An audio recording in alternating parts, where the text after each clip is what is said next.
নমস্কার বন্ধুরা, সবাই কেমন আছেন? আশা করছি সবাই ভালো আছেন এবং সুস্থ আছেন।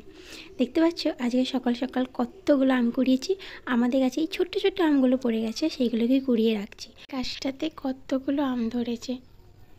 এবারে কিন্তু বেশিরভাগই গাছে আম ধরেনি, কিন্তু আমাদের কাছে ভালোই আম ধরেছে।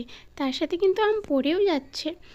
আর দেখো এই যে আজকে বাঁশটা এখানে লাগিয়ে দিয়েছে, কারণ একদম ঝুলে গিয়েছিল আম হয়ে, তাই বাঁশটা আজকে লাগিয়ে দিয়েছে।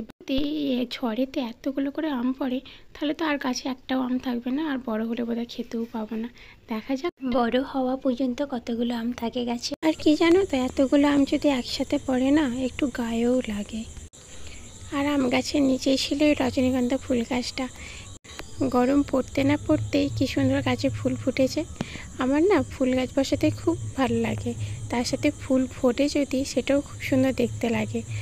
আমার ভিডিও তোমাদের কেমন লাগে অবশ্যই আমাকে জানিও। ভিডিওটা যদি ভালো লেগে থাকে অবশ্যই একটা লাইক দিয়ে দিও।